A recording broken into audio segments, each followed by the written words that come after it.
buenas tardes, una tarde más desde nuestros estudios de Radio Sant Cebrià de Vallalta, nuestro programa Estrategia y Liderazgo.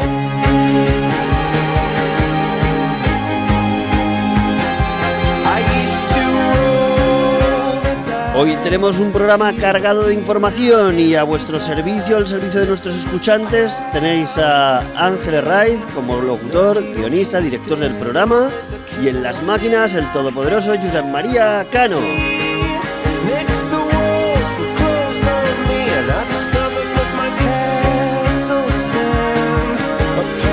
Y ahora sí, vamos a entrar, porque el tiempo es oro, directamente después de nuestra potente melodía, a hablar del tema que nos trae hoy. Hoy vamos a hablar de cómo las empresas, hablamos de todos los temas que puedan mejorar el liderazgo y la estrategia dentro de nuestras empresas.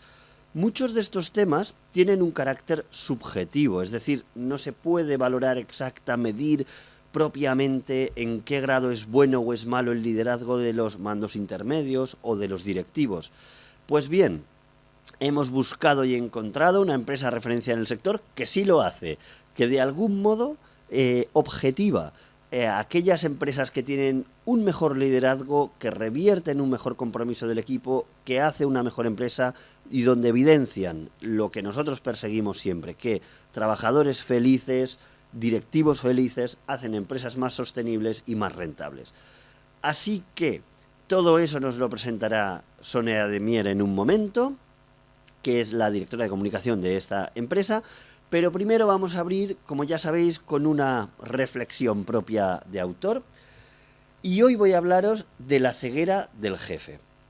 Este evento que sucede en nuestros jefes, en el que sobrevaloran su capacidad para vincular con personas. Bien, yo que he trabajado como mentor directivo, es decir, ayudando a directivos a mejorar su estilo de liderazgo, puedo decir que me he encontrado a grandes rasgos con dos tipos de directivos. Digamos que si hubiera de poner una frontera en el límite temporal, diría aquellos directivos que llevan menos de 2 años en el puesto y los que llevan más de 2 años en el puesto. Obviamente esto es un límite elástico y en unas personas pasan en un momento anterior, en otras posterior, pero pongamos 2 años.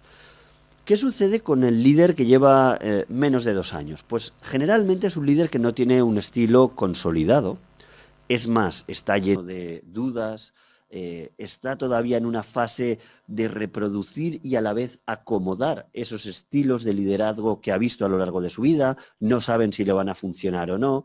Entonces suele ser un líder que está muy receptivo a los comentarios que uno le pueda dar para mejorar su estilo de liderazgo. Y por tanto tiene una gran capacidad de flexibilidad, de adaptabilidad a mejorar su liderazgo. El líder que lleva más de 2 años es un perfil de líder que ha mejorado o no sus capacidades de liderazgo, pero generalmente sí ha mejorado sus capacidades técnicas en el puesto. Por tanto, se siente más seguro de sí mismo. Entonces, suele darse en algunas personas que hacen liderazgo, mantienen una capacidad de evolución, especialmente relacionado con un rasgo de personalidad que todos conocemos llamado humildad. Entonces tienen capacidad, están abiertas al aprendizaje, y hay otras que producen una cristalización de su estilo de liderazgo. Dicen, bueno, pues he sobrevivido estos 2 años, ya me va bien hasta donde he llegado, y doy por hecho que este modelo explica la realidad y me sirve para gestionar a las personas. Y si no sirve de muchísimo, también me da igual, porque de algún modo aquellas personas que me pusieron en mi puesto de mando, pues me han ratificado, me han validado. Llevo 2 años, me siento ratificado y legitimado para reproducir este modelo. Bien, esto es importante porque cuando uno va a hacer mentoring de estos directivos es completamente diferente la necesidad que siente ese directivo si está en el primer grupo o si está en el segundo. El que está con menos de 2 años dice, oye, pues genial que venga una persona a ayudarme. El que está con más de 2 años no lo vive tan positivamente, más bien lo vive desde una cierta desconfianza, y esto pues se tiene que abordar. A partir de ese periodo, de esos 2 años, hay muchos autores que han relacionado el poder con el desarrollo del narcisismo.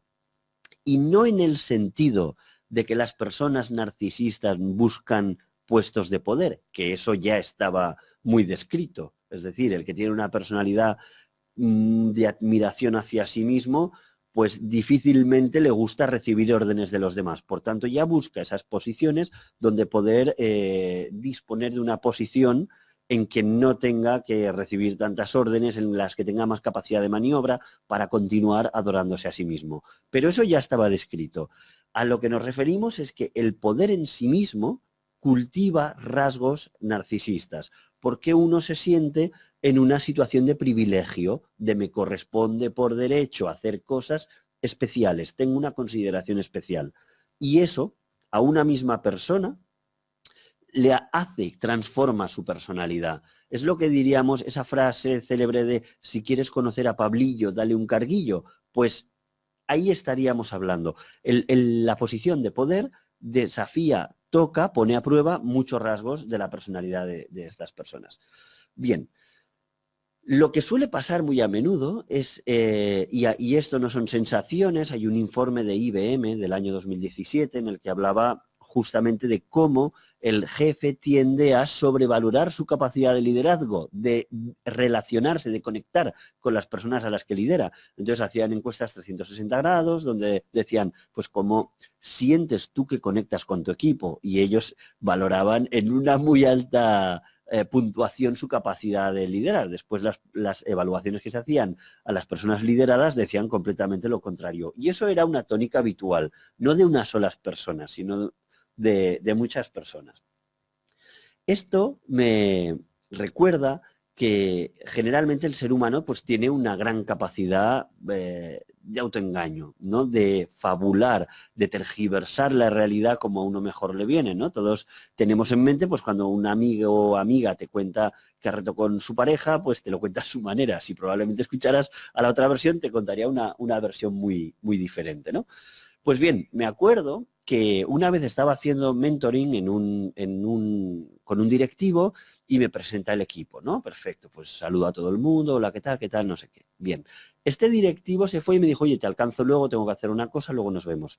Y el equipo, que por lo que veo, por lo que vi, había un gran nivel de entropía en ese equipo, o sea, de inestabilidad en ese sistema, de disonancia, pues dijo, jo, macho, pues anda que no tienes trabajo ni nada con este. O sea, que yo agradecí, ¿no? Esa sinceridad, porque realmente era la base, ¿no? Entonces yo les dije, bueno, mira, os agradezco esto. De hecho, yo necesito dos cosas. La primera es que confiéis en mí, porque mi finalidad no es hacerle la claca a vuestro jefe. Mi finalidad es mejorar que como equipo funcionéis mejor. Y, por tanto, necesito que confiéis en eso. Y después, pues que seáis sinceros, que os abráis, ¿no? Que me contéis un poco cómo es. Bien. Me acuerdo que el directivo, cuando después hablaba con él, me decía, no, no, aquí hay gente, yo sé que hay gente que ha dejado puestos de trabajo que les pagaban más por quedarse conmigo, porque conmigo aprenden. Ok, bien. Después hablaba con ellos y poco menos que si hubieran tenido un puñal y se hubiera dado la vuelta, o sea, se lo hubieran clavado en la espalda de no ser porque hubieran tenido represalias. Entonces, quiero decir, en cómo cambia la sensación de unos y la de otros, la autovanagloria de algunos, ¿no? Con lo que realmente pasa al otro lado. Esa venda es muy dulce, la venda de la ceguera, ¿no? El no querer ver lo que realmente pasa. ¿Por qué no quiero ver? Porque me obligará a adentrarme, me obligará a trabajar en profundidad. Y eso va a poner a prueba mi capacidad emocional, la de mi equipo o sea, y sobre todo mis capacidades de inteligencia emocional, de si voy a poder liderarlo. Prefiero mantener una venda, mantener una barrera en la comunicación y no poner a prueba todo ese desafío emocional al que me sometería si quisiera realmente crear relaciones duraderas, ¿no? Bien, uno puede hacer lo de esa venda, pero no sabe lo que está incubando debajo, no sabe si se está generando, cultivando una revolución, no sabe realmente qué está pasando en los subterfugios del equipo. Y, ¿sabéis? Encontré una película que explicaba perfectamente este punto. Es una película que se llama El Niño 44 y habla bueno, de los servicios secretos soviéticos y de cómo el poder ejerce una coacción que no tiene que ser explícita, sino que está implícita. Y donde uno, si no la quiere reconocer, es decir, en este caso el líder no quiere reconocer la coacción que ejerce, puede ignorarla, pero la coacción está allí, limita y bloquea la comunicación de las personas. ¿La tenemos, Josep María? Pues vamos a escucharla. Esa historia que tanto te gusta. De cuando nos conocimos y yo te mentí y dije que me llamaba Lena. Lena. Es muy romántica. Te di un nombre falso porque llevabas el MGB escrito en la frente y yo estaba aterrada. Cuando me pediste que me casara contigo, lloré durante una semana. Y luego dije que sí. Me casé contigo por miedo a lo que me pasaría si te decía que no. No hablas en serio.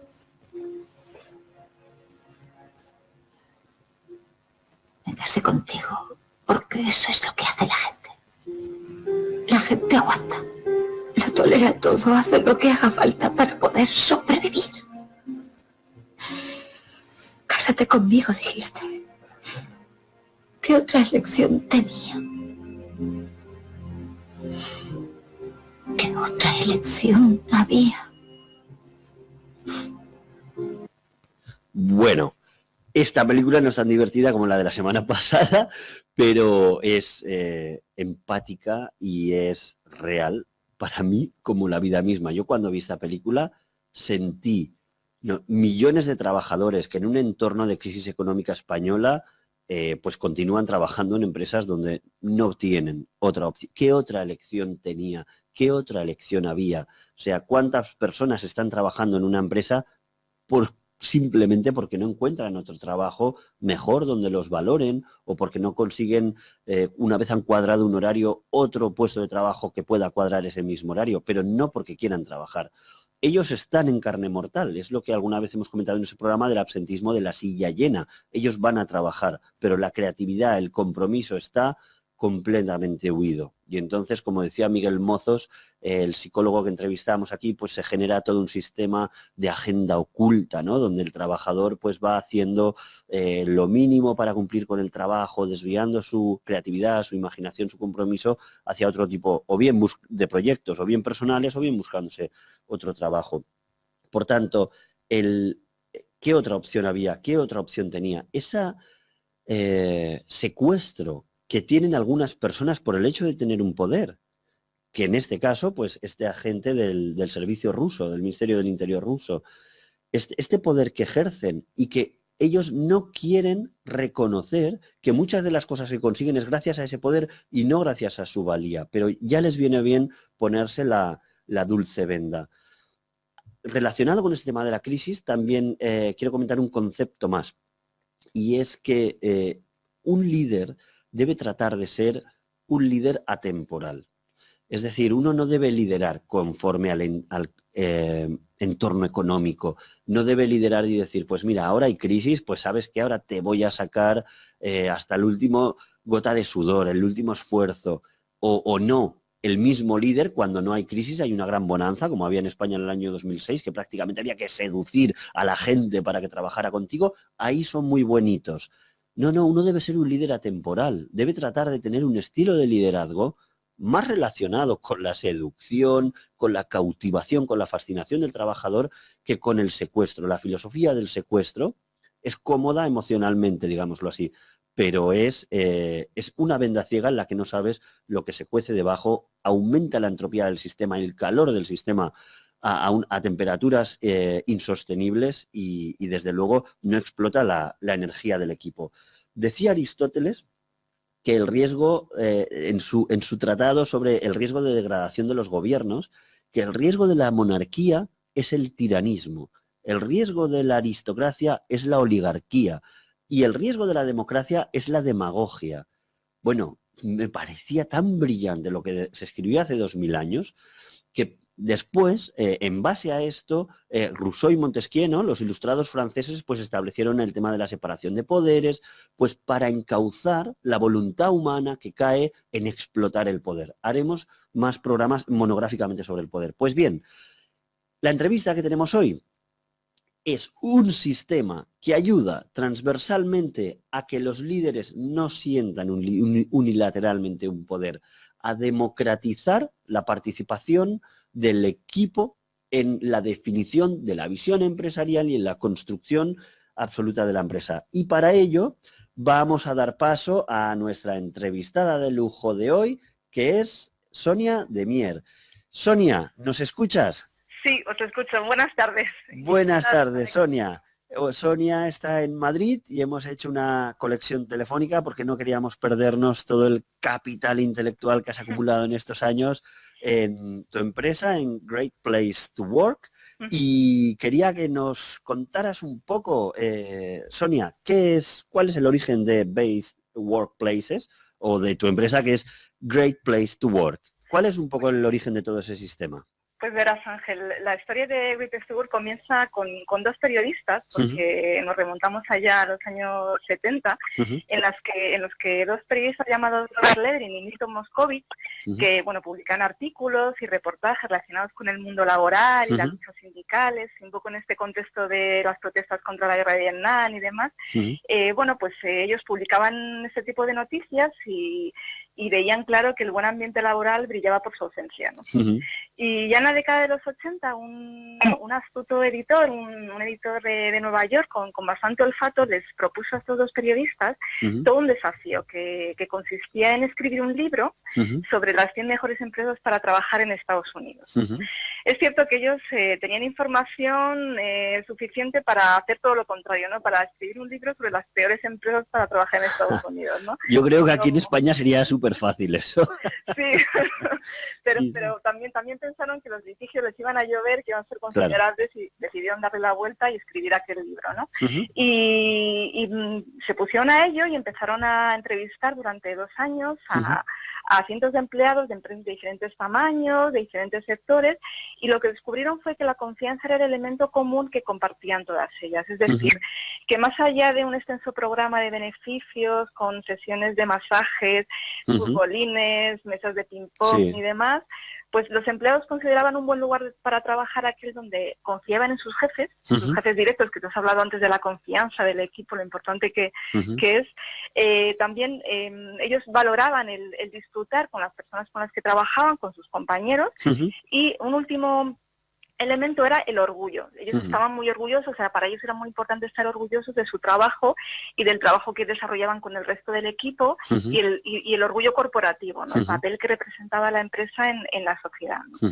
Y es así como nuestra metodología actual desarrolló el modelo de Great Place to Work, y bueno, en Estados Unidos se publicó el primer ranking de las mejores empresas para trabajar en Estados Unidos en el año 97, y en España llevamos, bueno, en el 2003 comenzamos a publicar nuestro ranking de las mejores empresas para trabajar en España, y cada año publicamos esta lista. El año que viene, en el 2019, lo haremos en marzo, el 7 de marzo, que además estás invitado.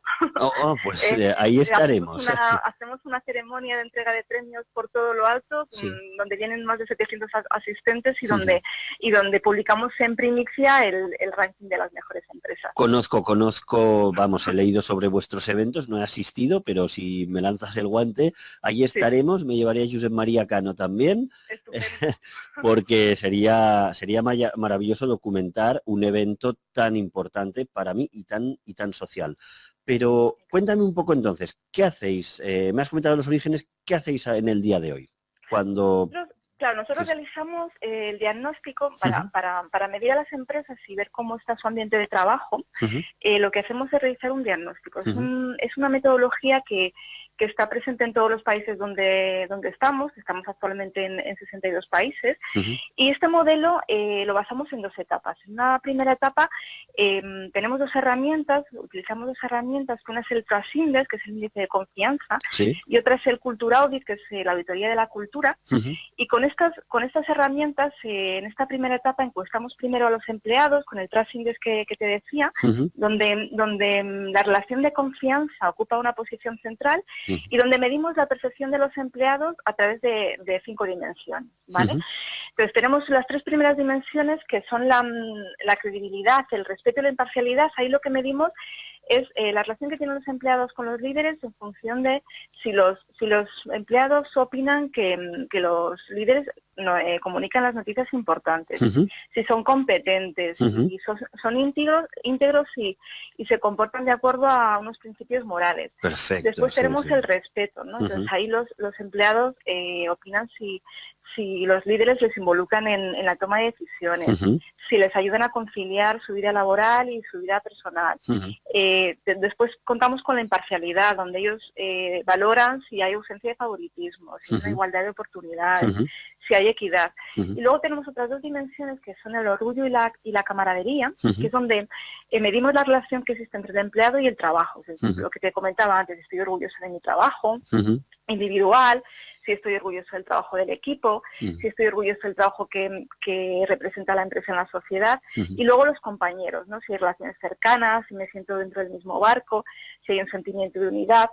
Y una vez que tenemos ese índice de confianza de los empleados, lo que hacemos es, con esta segunda herramienta de diagnóstico, medir la cultura de la compañía. Y aquí sí que mandamos un cuestionario online al Departamento de Recursos Humanos para que ellos nos detallen todas las prácticas y los procesos internos de recursos humanos. Es decir, por ejemplo, cómo se comunican las buenas y malas noticias, cómo se celebran los éxitos, cómo agradecen, que decir gracias a veces no cuesta dinero, pero cuesta mucho, ¿no? Y nos cuesta bastante. Cómo cuidan, ¿no?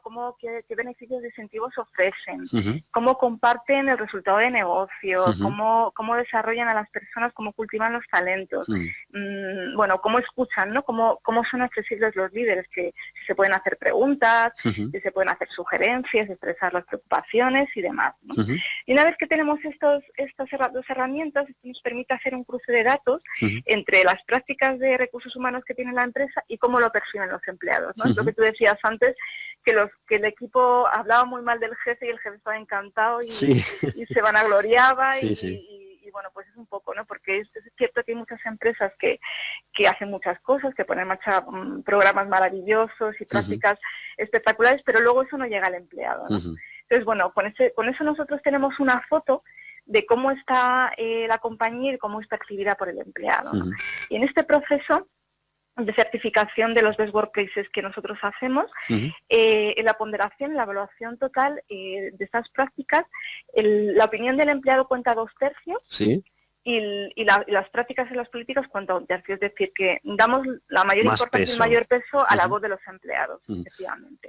Que yo creo que bueno, se nota que es un modelo que ha evolucionado y que está muy consolidado y que es muy realista, porque si lo hiciera un académico, a lo mejor un recién salido de la carrera diría, pues 50-50, vamos a ver, ¿no? Pero realmente cuando estás en la vida real de las empresas, sabes que sobre el papel, sobre el Word, sobre los Excels, sobre los informes, pues hay muchas cosas que quedan muy bonitas, incluso sobre los presupuestos. O sea, yo no he visto nada más ridículo que pagar estancias en vámonos todos a jugar a paintball a no sé qué hotel súper lujoso y hacer una actividad de fin de semana para después volver con miedo a la oficina porque sabes lo que pasa el lunes, ¿no? Entonces es absurdo y tiene mucho sentido que esa ponderación que vosotros hacéis pues sea así de 2/3 a 1/3. Efectivamente, es que es muy importante lo de preguntar, porque a lo mejor para un empleado es algo importante irse a un hotel de lujo, o sea, es algo que valoran y he ido un fin de semana a una casa rural y demás, y para otros, pues simplemente con que me deje salir una hora antes todos los días de la oficina, voy a recoger a los niños, entonces hay que preguntar. O que me trates bien, ¿no? Que... Efectivamente. Mira, teníamos un caso de un jefe, que me acordaba cuando estabas hablando de los líderes, en el que él decía, no, si yo no sé por qué mis empleados dicen que no soy accesible y que no puedo hablar con ellos. Clásico, tengo todo el día el despacho abierto, tengo todo el día el despacho abierto, y claro, y los empleados decían, no, si el despacho lo tiene abierto, pero está todo el día hablando por teléfono y no hay quien hable con él nunca. Sí. Entonces, la percepción es muy diferente según quien la vea, ¿no? Mira, ahora me recuerdas, un día haremos un programa dedicado a la sinergología. ¿Sabes qué es? ¿No? Yo pensaba que era el estudio de las sinergias, pero no, es el estudio de la microcomunicación verbal, no voluntaria, inconsciente y tal, ¿no?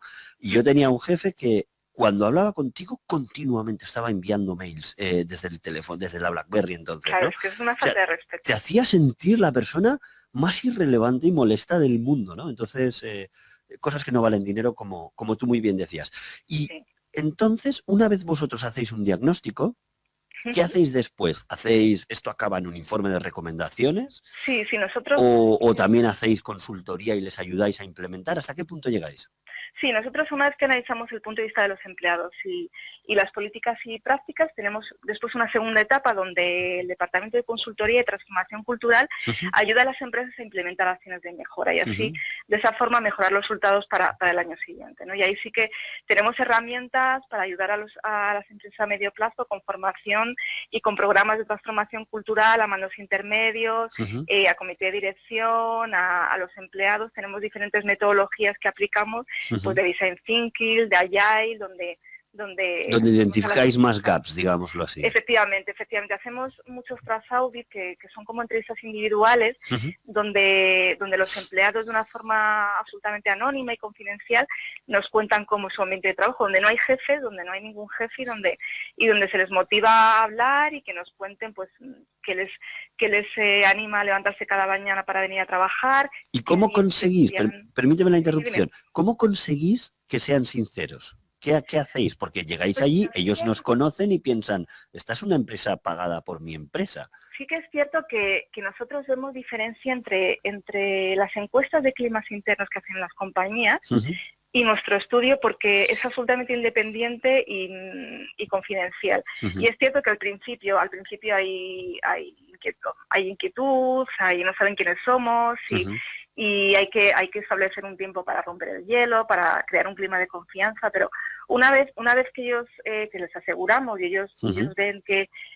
efectivamente los comentarios no van a tener nombres y apellidos y que la idea primordial es mejorar y que todo eso se supone que después será un plan de acción para que la empresa ponga en marcha planes de acción, porque claro, esto es como ir al médico, si te haces una radiografía y te dan el tratamiento y tú no haces nada, pues en el caso de las empresas pierde toda credibilidad. Es una cosa que insistimos mucho a las organizaciones. Si de verdad queréis mediros para mejorar, y después os damos un informe de resultados y veis esas áreas de mejora que tenéis que trabajar, hay que trabajarlas. Si no pierdes totalmente la credibilidad ante tus empleados, ¿no? Les has preguntado, ellos han sido sinceros y tienes que hacer algo, ¿no? Mira, me recuerdas a una frase del sistema sanitario inglés, del NHS, que decía, no es ético preguntarle la opinión a los pacientes si después no se va a hacer nada con esa información, ¿no? O sea que a veces vas al NHS y si te has atendido alguna vez en Inglaterra y es pues muchas preguntas, ¿y qué tal la atención? ¿Y qué no sé qué? ¿Y qué no sé cuántos? ¿No? Y después no se hace nada con esa información. Entonces a veces bombardeamos a la gente, ¿no? Pidiéndole inputs para no hacer nada. Pues por lo que tú dices aquí es exacta abordar eso, ¿no? Es decir, hacer entrevistas y que la cosa no acabe en un informe, ¿no? Lleno de polvo debajo de la mesa de no sé quién, ni siquiera solo en una posición buena o mala del ranking, sino que se trate en transformar la cultura en pro de la mejora. Y en relación con eso, vosotros he visto vuestro portfolio, habláis de 4 líneas estratégicas, creo, ¿no? Me parece que es compromiso, cultura, desarrollo y personas. Cuéntame así brevemente en qué consisten estas líneas estratégicas. Pues mira, efectivamente, las personas trabajamos mucho el concepto de confianza y de corresponsabilidad, y aquí sí que decimos que todos somos responsables de crear un gran lugar de trabajo, ¿no? Y aquí siempre decimos, desde que el momento que entras a la oficina y das los buenos días con una cara hasta el suelo, con una gran sonrisa, ya estás contribuyendo, ¿no?, a crear un gran lugar de trabajo. Entonces, ponemos mucho el foco en las personas y en la experiencia del empleado, porque cuando los empleados no experimentan un gran lugar de trabajo, esto al final tiene un impacto negativo en el balance final de la empresa. Entonces, y la experiencia que ofrecemos a los empleados en gran medida depende de las relaciones que mantiene con las personas, ¿no? Y ahí sí que hacemos mucho hincapié en que las relaciones con los jefes, con los compañeros, con los clientes, cuanto mejores son, pues más afecta la comunicación, la eficiencia, la conciliación, el bienestar físico y mental de las personas, ¿no? Lo ponemos el foco también mucho en el desarrollo, ¿no?, en el modelo de liderazgo de la compañía. Y con nuestro diagnóstico, en esta segunda etapa que te decía, sí que incidimos mucho en los programas de transformación cultural y trabajamos con todos los colectivos estos gaps que tú comentabas para bueno, pues ir mejorando en comunicación, en escucha activa y en otros temas que tienen áreas de mejora, ¿no?, en contratar, porque es verdad que muchas empresas seleccionan a las personas con unos dones y unos talentos y unas capacidades técnicas, pero se les olvida el que estas personas después encajen en la cultura de la organización para contribuir a su crecimiento. Absolutamente, sí. Es muy importante, ¿no? Nosotros en la empresa tenemos, en Great Place to Work, vamos también aplicando las buenas prácticas de las mejores empresas, ¿no? Y cada vez que hay una contratación, antes de tomar la decisión final, la persona candidata se va a comer con el equipo. Y si el equipo no está conforme y de forma argumentada... Esta no la había escuchado nunca. Está muy bien. Sí, pues es que, claro, porque al final con quién va a trabajar, con el 100%, equipo. Si no encaja, si hay algo que no cuadra, pues se dice y se discute, se argumenta y luego se toma la decisión, ¿no? Y eso es muy importante, mira, ¿no?, la cultura. Ahora me ha recordado una frase que decía un famoso speaker, profesor mío, cuando estudiaba en la escuela de negocio, que se llama Marcos Urarte, y decía, él parafraseaba, dice, si no recuerdo mal, al director de recursos humanos de la cadena de Vips, y decía, generalmente todos contratamos por las aptitudes, ¿no?, por el currículum, el valor técnico, pero todos despedimos por las actitudes. Y me pareció, ¿sabes?, de esas frases brillantes que resumen que es quinta esencia de gestión de recursos humanos, porque ¿de qué te sirve tener a una persona muy capacitada intelectual o técnicamente, completamente desmotivada? O no desmotivada, sino con un tema de factor humano, porque a lo mejor ella por su trabajo estaría muy bien, pero por un tema de factor humano con ese equipo no cuadra en absoluto.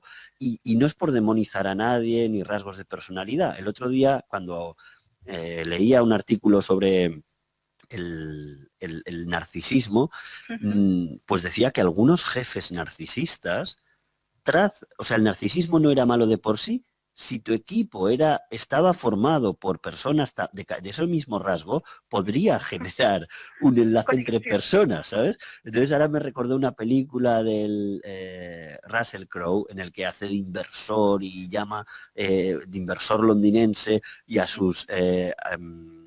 a todos los inversores, los brokers que él dirigía, le llamaba, ¿estáis preparados, esclavos?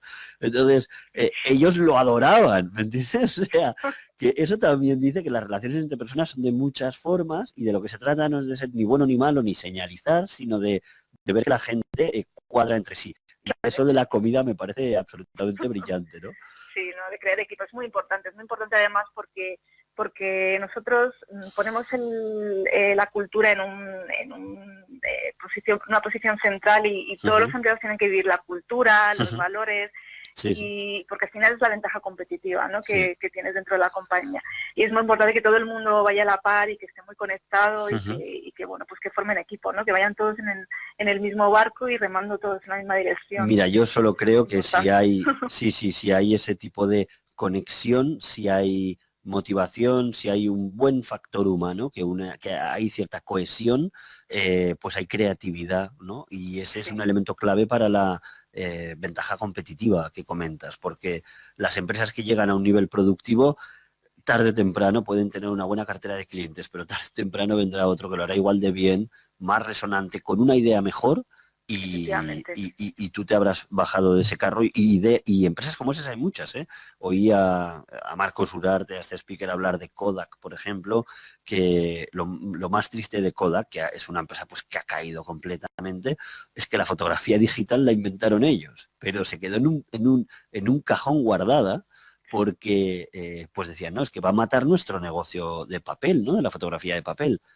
Ya, pero es que si no lo haces tú, lo hará otro, ¿no? Claro, Entonces, efectivamente. decía 3M, que son como unos referentes en la innovación mundial, decían que su visión empresarial es hacer obsoletos nuestros propios productos, ¿no? Matar tu propio producto. Y esa es una cultura de superación que a mí me gusta. Ahora viene la pregunta de la innovación, ahora me la comentarás, pero respóndeme una pregunta.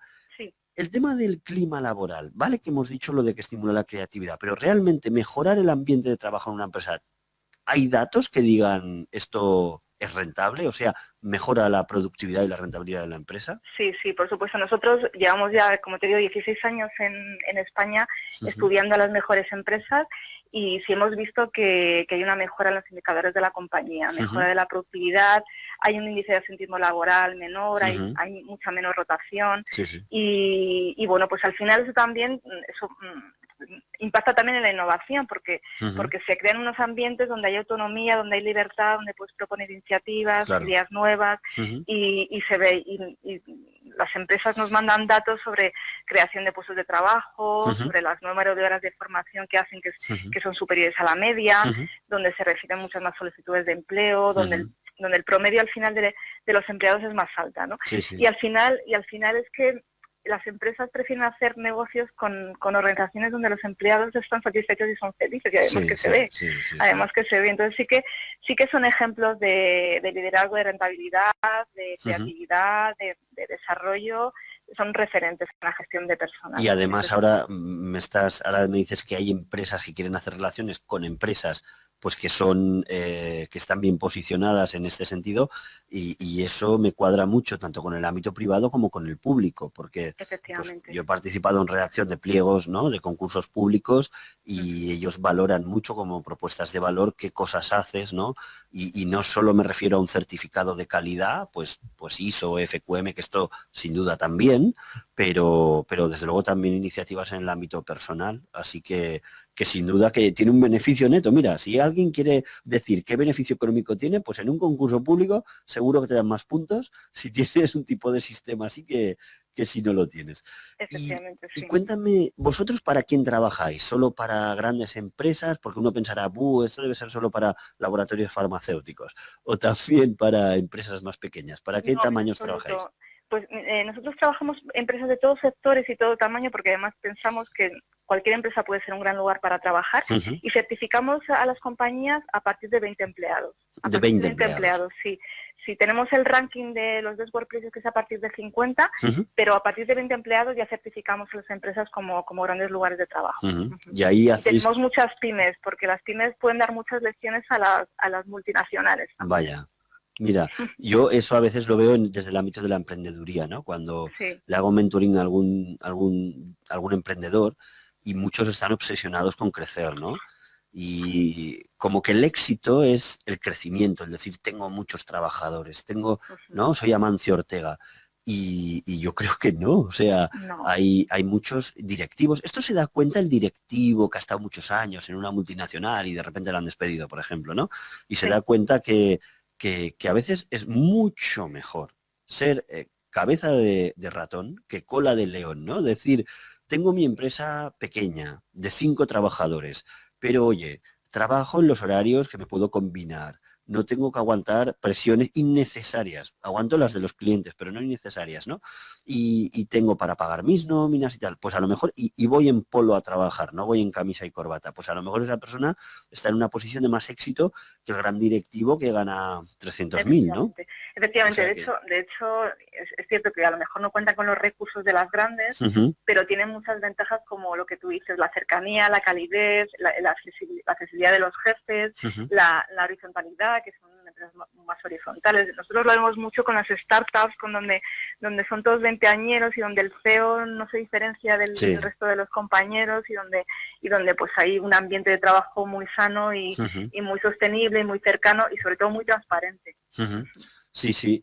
Y en relación la pregunta a la innovación, que a mí es un tema que me apasiona por mi formación, quizá porque yo vengo del ámbito sanitario y ahí se innova muy poco para todo el capital humano que hay ahí, pero no lo que se podría. ¿Qué propuestas hace? ¿Qué hacéis?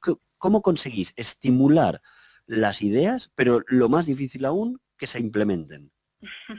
Bueno, nosotros ayudamos a implementar planes de acción, como te decía, y van muy dirigidos a la escucha activa, ¿no? Aquí es fundamental, y creemos que es la clave del liderazgo, el escuchar. El escuchar es al final clave de los líderes y además clave en la retención de talento, ¿no? Y se escuchan las ideas, sobre todo es muy importante ya no solo el qué haces, sino cómo lo haces, ¿no? Cómo escuchas, ¿no? Porque ahora estoy recordando el típico buzón de sugerencias, ¿no? Que ponen todas las empresas o algunas de ellas, ¿no? Sí, sí. Y luego qué pasa con eso, ¿no? Porque hay muchas empresas que ponen el buzón de sugerencias y luego qué hacemos con esas sugerencias, ¿no? Hay muchas empresas que están en el ranking y que lo que hacen después es valorar esas sugerencias, ponerlas en marcha y algunas de ellas salen al final a la empresa, ¿no? Y se convierten en servicios y en productos, ¿no? Pues es un poco, hay empresas que hacen comités de seguimientos, que hacen que se lleva para que llevarse a cabo estas ideas, estas iniciativas, ¿no? Al final es tan importante el cómo se hacen estas cosas, ¿no? Y ese talento, ese escuchar al talento nos lleva un poco a lo que es la innovación, ¿no? Y ahí sí que es cierto que para incentivar ese talento hay que compartir el conocimiento, la cultura tiene que ser una cultura muy abierta, muy participativa, ¿no? Y ahí ya hablamos del concepto de diversidad, por ejemplo, ¿no? Que es un concepto en el que las empresas tienen que gestionar esa inclusión donde la cultura acapare a todas las personas, ¿no? Y todos nos sintamos que estamos en el mismo barco, ¿no? Y que no nos arriesguemos, es decir, que nos arriesguemos a proponer ideas innovadoras, a pensar de una manera diferente, a salir de la caja, a pensar fuera de la caja, como decimos siempre, y a no tener miedo al error, a que no se nos penalice el error en el que podamos proponer y tengamos la autonomía suficiente, la libertad para poder desarrollar programas, ¿no? Mira, y aquí lo más importante es el cómo hacerlo, sí. Ahora me recordabas, una vez en una entrevistamos a Gianmarco Frugliani, que era un directivo peruano de una compañía de comercio electrónico, y nos comentaba cómo llevaban a cabo el programa de innovación y nos decían que para ellos era una catapulta del talento. Entonces yo decía, a ver, explícame eso. Y me explica que el programa que ellos tenían era que una vez al mes se reunían para proponer ideas y en ese mismo momento se analizaban y se decidían aquellas que podían ser interesantes. Pues bien, el que la había propuesto era el que lideraba el hecho de llevarlo a cabo. Claro. De forma que, de manera transversal en toda la empresa, eso podía ser la catapulta de un asistente del asistente que de hecho les pasó, pues propuso una medida que incrementó las ventas, no sé si me dijo en un 13%, que era muchísimo, ¿no? Y esa persona, pues lógicamente después fue promocionada y puesta para liderar esa mejora. O sea que la propia innovación puede actuar como democratización de oportunidades, digámoslo así, ¿no? Claro, nosotros en las empresas hay empresas que ponen en marcha hackathons, que son concursos de ideas, y que incluso se han llegado a poner en marcha como áreas de negocio, como empresas dentro de la gran organización, lideradas por la persona que ha puesto en marcha, ¿no? Como emprendedores, intraemprendimiento, que es lo que llamamos, ¿no? El desarrollar un negocio dentro de tu compañía, ¿no? Que la empresa te ponga los recursos para que puedas desarrollarle y que contribuya al crecimiento, ¿no? Y ahí, por ejemplo, sí que vemos mucho el concepto de gamificación, que es algo que estamos trabajando ahora mucho con las empresas y que se están creando prácticas muy sorprendentes y hasta divertidas, ¿no? Estoy ahora pensando en una muy concreta que... Espera, explícanos el concepto, que yo lo conozco, pero quiero que nuestros escuchantes lo conozcan, de gamificación. ¿Qué es la gamificación? Bueno, la gamificación es jugar. Es de game, ¿no? Jugar, sí, viene de game, del inglés, y es jugar, como su propio nombre indica, es simplemente el jugar, ¿no? El llevar a cabo los procesos y prácticas, pero de una manera divertida y de una manera, pues, en una dinámica de juego, ¿no? Y como te decía, hay una experiencia interactiva que consistía en poner en marcha un proceso de inducción para las nuevas incorporaciones. Sí. Y bueno, la empresa desarrolló un proceso de una forma muy poco habitual, pero muy divertida, que consistía en, a través de la realidad virtual y una plataforma interactiva, pues los empleados iban haciendo el proceso de onboarding de una manera muy original, dentro de un marco de transformación digital, iban viviendo diferentes pruebas y bueno, pues la verdad es que fue algo muy novedoso y que otras empresas están replicando, ¿no? Sí. Porque es cierto que la gamificación da un poderoso feedback a los empleados y es una fuente también muy buena para detectar el talento. Y bajo un prisma de menos formalidad, ¿no? De algo interesante que estimula la motivación. Sí, además se ve que incita a los empleados al alto rendimiento, porque tienes que superar retos, Correcto. los empleados tienen que superarse a sí mismos. Sí. Y bueno, nosotros sí que estamos viendo que este tipo de prácticas en una empresa concretamente llevó a triplicar las ventas en el equipo comercial, porque hicieron pruebas, empezaron a motivarse y a superarse a sí mismos y bueno, esto también refuerza y fomenta el espíritu de equipo y al final también impacta en la mejora del ambiente de trabajo, está claro. Sí, me acuerdo de un vídeo que elaboró Vodafone sobre los elementos que ayudaban a estimular la motivación y decían que la gamificación era sin duda uno, el hacer formar parte de la épica, ¿no? Cuando tú creas equipos entre ellos, sentir que uno forma parte de algo más grande que sí mismo, ¿no? Por ejemplo, decían que era lo que justificaba o explicaba que la gente escribía en Wikipedia, porque tú no cobras nada, ¿no? Y tampoco eres especialmente reconocido por decir, he escrito la entrada de no sé qué Wikipedia, pero el sentirte que contribuyes con el mundo mejor. Así que eso era también algo muy importante. Y oye una cosa, en vuestro documento también he visto algo que me ha interesado mucho, que es como una matriz que dice de convertir los pains en gains, valorar el impacto emocional de los pains. Este tema me ha interesado mucho porque muchas veces la gente no puede o no siente que haya una traducción de las cosas que no van bien en cosas que pueden acabar costando dinero, ¿no? ¿Qué es esta matriz? Explícame algo de esto. Aquí sí que lo que comentaba antes de trabajar la experiencia del empleado, porque tenemos que trabajar todos los momentos de verdad del empleado, ¿no? Ya desde el principio que empieza el proceso de selección, ¿no? Porque también ahí es muy importante, es una fuente de valoración y de imagen de marca que también tenemos que cuidar, cómo hacemos todo el proceso de selección y de reclutamiento y también en base a la diversidad de género y a la inclusión, es muy importante hasta que termina la empresa, ¿no? Hasta el proceso hasta o si bien el despido, la desvinculación o la salida del empleado, ¿no? Entonces, todos esos momentos de verdad hay que cuidarlos, ¿no? Porque son los que al final impactan en el balance de la compañía, ¿no? Entonces, sí que trabajamos mucho, cuando decimos los pains son el momento, bueno, pues aquellos momentos más duros o más problemáticos del empleado que hay que trabajarlos, hay que trabajar toda su experiencia para que sea la mejor posible y para que al final esto impacte en los resultados de negocio, ¿no? Que al final es lo que buscan las empresas, pero se pueden conseguir las dos cosas, ¿no? Se puede conseguir que los empleados estén satisfechos, comprometidos y que impacten el resultado de la compañía, ¿no?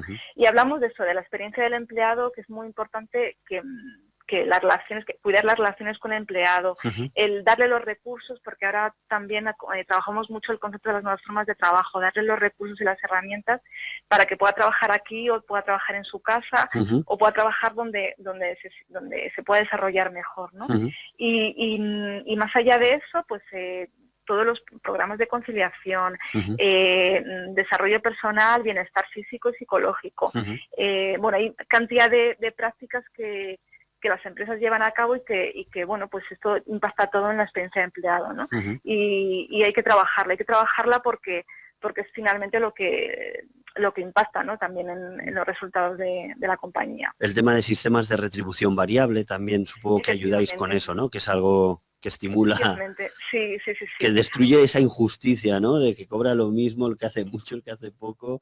Efectivamente, sí es cierto que el salario, porque yo sé que muchas empresas, o sea, hay gente que nos pregunta, bueno, pero seguramente lo que más valoren los empleados a la hora de definir un gran lugar para trabajar es el salario, ¿no? Sí. Y sin embargo, esto es algo secundario porque porque la experiencia nos demuestra que todos aspiramos a tener un salario mejor, esto está claro, ¿no? Sí, sí. Pero la compensación económica no deja de ser algo secundario, y lo que más valoran es pues estar bien con el jefe, tener confianza, en que haya un buen ambiente de trabajo y estar bien con los compañeros, el estar orgulloso de tu trabajo, ¿no? Y es cierto que en los grandes lugares de trabajar no se busca una igualdad absoluta en la remuneración, pero sí que es muy importante la existencia de la transparencia en los criterios retributivos. Aquí sí que haya una total transparencia en las recompensas, en las promociones, para que los empleados puedan manejar sus expectativas y entender los criterios sobre los que se basa la política retributiva de la organización, ¿no? Eso es muy importante. La transparencia genera compromiso, sin duda. Bueno, te haría 1.000.000 de preguntas porque me encanta lo que hace vuestra empresa. O sea, si hubiera de decir con los dedos de mi mano empresas que hacen el mundo mejor, pues te aseguro que estaríais en esa mano y probablemente cerca del pulgar. O sea que realmente os felicitamos desde aquí, desde este programa, que es especializado en liderazgo y estrategia, y para nosotros ha sido importante poder entrevistar a alguien como tú. Y por cierto, supongo que las empresas que salen en vuestro ranking pues deben estar encantadísimas de la vida, ¿no? Por supuesto, sí. Además, ellos mejoran los resultados cada año y ven el compromiso de los empleados. Y sobre todo, es muy importante cómo ganan en competitividad y en reputación corporativa, ¿no? Porque es lo que decíamos, ¿no? Empleados felices, clientes felices también. Esto es así. Entonces, sí que están contentos. Me acuerdo que leía una frase muy buena que era, si a ti no te importan tus trabajadores, a ellos no le importarán tus clientes. Y me pareció brillante porque resume todo en una vuelta. Bueno, son nos queda... los embajadores de la marca, sin duda. Así es. Nos queda poco tiempo, pero no quiero que te vayas sin decirnos si alguien quisiera nos escuchar, algún directivo, y quisiera interesarse sobre, yo quiero que mi empresa sea asesorada, y si puede ser, aparezca en el ranking Great Place to Work, ¿dónde pueden encontraros? Pues mira, puedes solicitar información a través de nuestro correo, que es, os digo, es es-info@greatplacetowork.com, o por teléfono en el número 91-141-0899, o a través de nuestra web, que es www.greatplacetowork.es. Y ya aprovecho para comentaros que el 30 de octubre estamos ahora en toda la campaña del proceso Best Workplaces 2019, y el 30 de octubre termina el plazo de inscripción para las candidaturas del próximo año, así que animo a todas las empresas que apliquen, que soliciten información y bueno, puede ser que el próximo año estén en el ranking. Pues no será por nosotros que quede el no hacer la difusión, que la haremos por todos los canales posibles, porque contribuís verdaderamente a una sociedad muchísimo mejor. Muchas gracias. Sonia, estamos en contacto y ahí te cojo el guante para iros a ver, espero mi invitación para iros a ver a la gala. Josep María ya está haciendo las maletas. Te mandaré la invitación, sin duda. Un placer, Ángel. Muchas gracias. Gracias a ti, Sonia. Hasta siempre.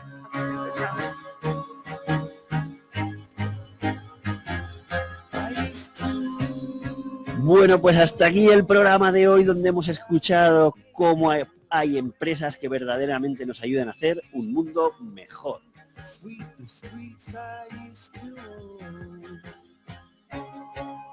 Radio Sant Cebrià de Vallalta y su programa Liderazgo y Estrategia, absolutamente comprometidos con una vida más feliz para trabajadores y sus familias, y por tanto para toda la sociedad.